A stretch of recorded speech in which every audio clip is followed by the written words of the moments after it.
Continuing our reading in Poppy and Ereth by Avi. Today is chapter 19, Poppy and the Bats. Deep within the bat cave, Poppy gazed about at the bats that surrounded her.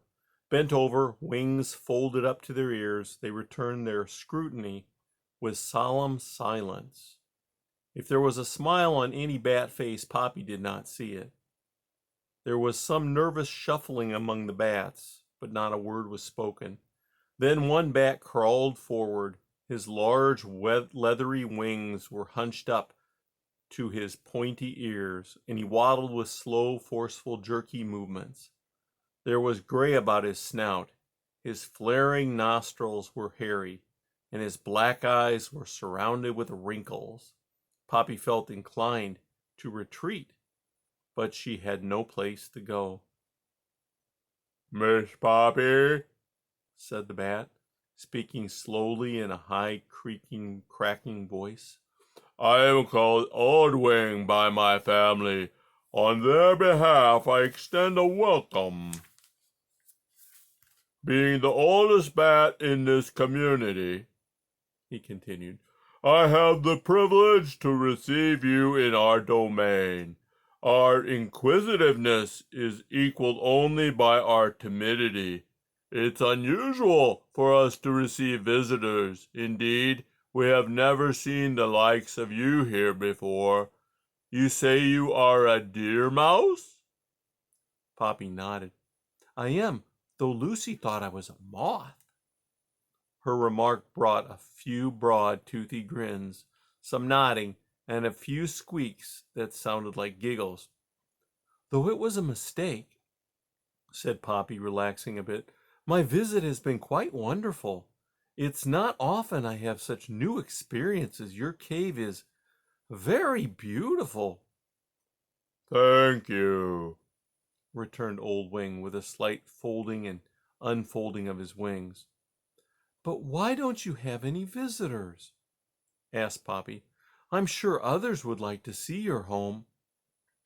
"Few know how to enter this cave," said Old Wing. "You mean you have to fly in?" There is another way," said Old Wing, "but we prefer to keep it secret. No, there's a more important reason we have few visitors." Old Wing closed his eyes.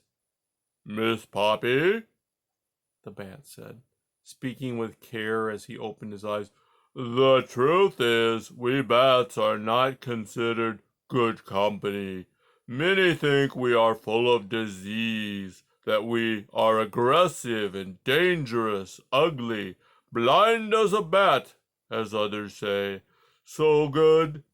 Some go so far as to say, consider us evil. None of those things are true. Even so, bats are feared, and being feared, scorned." Poppy, recalling her earlier thoughts about bats, felt embarrassed. "Miss Poppy," Old Wing continued, "the truth is, we are a close-knit family who offer no harm to anybody. When you return to your home, you will do us a great kindness if you educate your family and friends as to the truth about us." "I certainly will," said Poppy, cheered by the idea that it was understood that she would be going home. "On behalf of my family, I thank you," said Old Wing, nodding. "I hope you will call on us if we can ever be of assistance. For now, please stay as long as you desire." "That's very kind," said Poppy, "but I've been gone from my family a long time. They're probably worried. Besides, Lucy tells me you don't have the kind of food I eat." "What food is that?" asked Old Wing. "Seeds mostly," said Poppy. "Alas," said the bat, "Lucy is correct. But please do come again. Bring your family. We have plenty of room. For now, Lucy can take you home." "Thank you," said Poppy. "You've been so pleasant. This is a strange and wonderful world. Being old, I'm glad to have seen it at my age." Old Wing nodded. "Being old brings wisdom, but not always the strength to use it." "Well," said Poppy, "I suppose we can still try, can't we?" "Indeed," said Old Wing. "As my great-great-grandfather, Longwing, once said, to try is to be young. Perhaps, Miss Poppy, you are not as old as you think. Until next time, farewell." Next moment there was a great rush and whirl of leathery wings as the bats rose in the air. Though crowded and close, none bumped. As Poppy watched, the bats flew high into the dome of the cave and then attached themselves to the wall in a great crowded mass. "Oh my," said a voice behind Poppy. "Isn't Old Wing sweet? We all love him to bits." Poppy turned. Lucy had remained. "He is kind," said Poppy.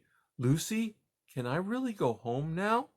"Sure," said Lucy. "My ma said I could take you this evening." "Is there any way I could go now on my own?" "Well," Lucy whispered. "you heard what Old Wing said. We have another way, but you'd have to," she grimaced, "crawl." "Please, Lucy," Poppy pleaded. "I truly need to get home. I'm used to crawling, and it's very cold in here for me. Besides, I'm really hungry. I haven't eaten for a whole day." "Do you promise not to tell?" "Of course," said Poppy. "I'd have to fly you a little bit." "That's fine," Poppy coaxed. "I suppose it's my fault you're here," said Lucy. "Lucy, I truly enjoyed myself," Poppy replied. Lucy grinned. "Let's do it." Poppy lay down to make it easier for Lucy to pick her up. Soon they were flying through the cave, following a series of sharp twists and turns until Lucy set Poppy into a corner in front of what appeared in the murky gloom to be a tunnel. "There it is," Lucy whispered. "the way Old Wing mentioned. I never used it myself. They say you just go right on through. From the other end, you should be able to find your way out to the forest." "Thank you," said Poppy, eyeing the tunnel entryway with dismay. Its darkness was not inviting. Miss Poppy," said Lucy. "I'm still mortified that I thought you were a moth." "Never mind," said Poppy. "It's been a good change for an old mouse." Miss Poppy, you don't act old," said Lucy. "and I'd really like to see you again. Just give a call at twilight when we're out flying. The higher your voice, the more likely I'll hear. See you later, Mouse Moss." she cried with a flutter of her leathery wings. Lucy took off. "Goodbye," Poppy called after her. For a few moments, she watched as the young bat disappeared into the gloomy, dim recesses of the cave. Alone, Poppy turned and faced the tunnel. Its entry was round, its floor strewn with countless stones, large and small, and it was much darker than she would have wished.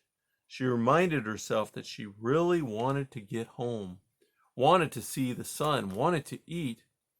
"Oh, well," said Poppy, "sometimes an old mouse still has to do what a young mouse has to do." And she stepped into the tunnel. That's the end of chapter 19.